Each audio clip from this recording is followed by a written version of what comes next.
Buongiorno amici da casa, questa mattina volevo dedicarmi alla pulizia e al montaggio della mia attrezzatura e mi sono domandato perché non rispondere a una delle domande che mi ponete molto spesso e che mi pongo anch'io, e magari essendo seguito da ragazzi che si avvicinano o persone che si avvicinano per la prima volta alla pesca dalla spiaggia, cioè qual è l'attrezzatura di base necessaria per una battuta di pesca? Quali sono gli strumenti, gli attrezzi e l'attrezzatura necessaria e sufficiente, senza andare a comprare chissà che cosa, per permetterci di restare in pesca in spiaggia? Vediamola insieme questa mattina. Innanzitutto delle canne da pesca. Queste qua sono le mie che uso e sono delle canne Shimano da 4,30 m con una potenza di 200 grammi. Io diciamo che sono un po' una capra e di conseguenza preferisco andare più sullo spessore che sulla sensibilità, ma è relativa sia alla scelta del modello o marca che della grammatura. Ognuno è libero di scegliere la propria grammatura. È ovvio, con queste canne qua specifiche io posso benissimo affrontare una battuta di pesca con mare calmo che una battuta con mare sostenuto. Cosa importante, quando compriamo le nostre canne, mi raccomando il paracimini, che ci permette giustamente in fase di trasporto di non rompere il cimino o gli anelli della nostra canna.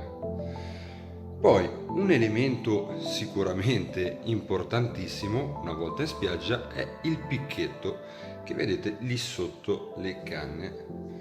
Adesso lo andiamo a vedere più nel dettaglio. Il picchetto ha una parte, una base che andremo a fissare nella spiaggia e la parte che va a reggere la canna.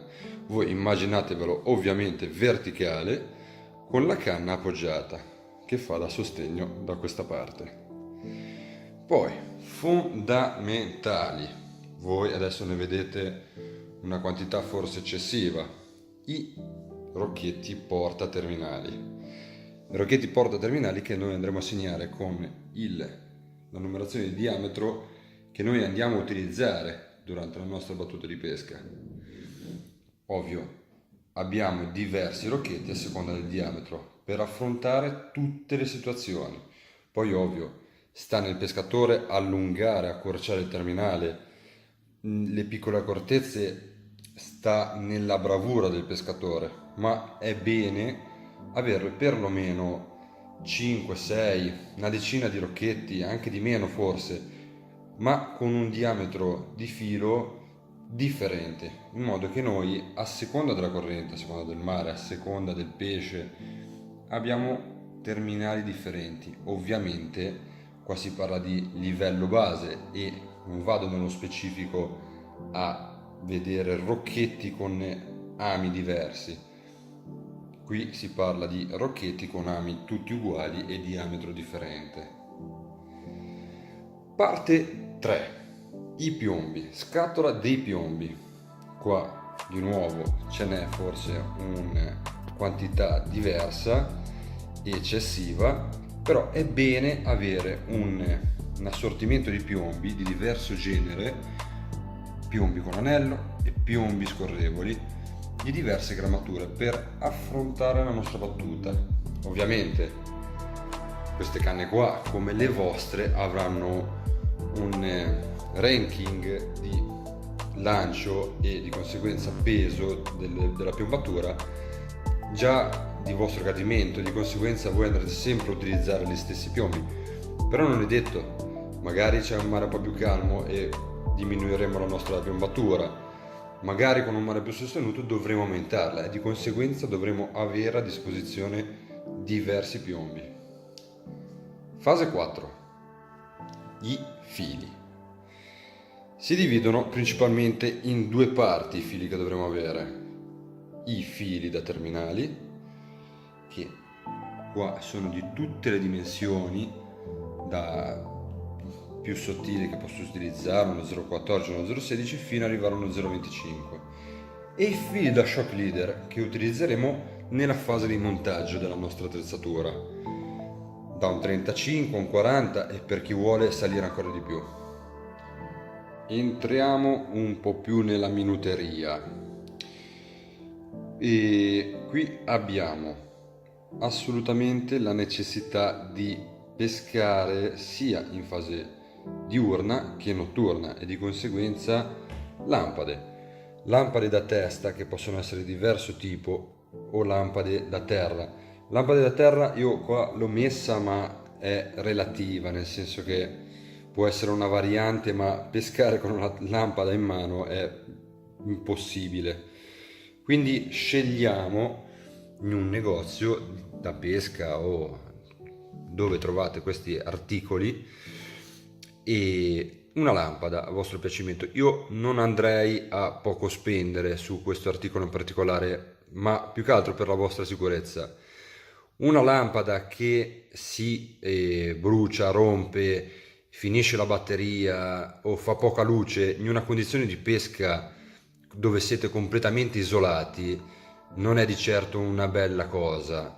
Quindi per tutto il resto fate voi, ma per quanto riguarda la vostra sicurezza, per quanto riguarda la lampada, io non andrei a poco spendere.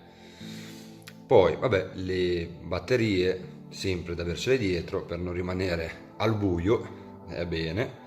Poi abbiamo sempre nel discorso notte gli Starlight che hanno un loro porta Starlight da inserire nel cimino della canna, che è bene avere se si vogliono affrontare situazioni di buio, albe o fasi serali. Poi cosa abbiamo? Una cassetta porta tutto, cioè adesso è irrilevante la forma della cassetta. Io, avendo un po' di roba, preferisco una struttura così piatta con poco spessore, ma la classica cassetta da pescatore io l'ho sempre avuta e non c'è nessun problema, è fatta apposta per mettere qualsiasi cosa e va bene. Più nel dettaglio, che cosa serve per una sufficiente attrezzatura? Forbici, slamatore, ago da inneschi, un contenitore o delle bustine di girelle e ami. In questo contenitore qua andremo a mettere le nostre girelle e poi avremo un contenitore per gli ami. Vostra libera scelta tenere le bustine sfuse, non c'è nessun problema. Il fatto è che in un contenitore di plastica, se l'acqua entra, cosa gravissima perché la maggior parte dell'attrezzatura può arrugginire o fare dell'ossido o rovinarsi, è meglio tenerla qua dentro. Ma nessuno vieta di tenere delle bustine sfuse, occupano meno spazio, facile raggiungimento e va bene così. Per chiudere la nostra attrezzatura adesso ci serve qualcosa per trasportare tutto questo materiale, che sia poco che sia tanto. Allora, per le canne e picchetti direi una sacca. Qua la mia sacca ha una doppia apertura per permettere di trasportare 3, 4, 5 canne, ed è forse eccessiva per chi inizia a pescare magari con 2 canne e 2 picchetti. Va benissimo una sacca anche con un'apertura. Poi per quanto riguarda tutta l'attrezzatura di minuteria, va benissimo una sacca di trasporto. Una sacca di trasporto rigida così, dove noi possiamo infilare tutto dentro, scatolette, scatole dei vermi, e avere solamente in spalla la nostra sacca delle canne e in mano la nostra sacca dell'attrezzatura, della minuteria. Quindi abbiamo appena visto l'attrezzatura sufficiente a permetterci di restare in pesca in spiaggia. in una situazione in cui noi arriviamo in spiaggia e riusciamo a iniziare a pescare e a restare in pesca. Per quanto riguarda tutti gli altri dettagli, il secchio, lo straccio, le scatole per i vermi, sono tutte cose che andrete poi a formare. Io ho voluto farvi vedere le cose sufficienti per iniziare a pescare. Spero di esservi stato d'aiuto. È un video per chi sa già pescare, magari non interessante. Spero di essere stato d'aiuto più che altro a chi inizia questo bellissimo sport, passatempo, chiamatelo passione, chiamatelo come volete. E niente, ci vediamo alla prossima.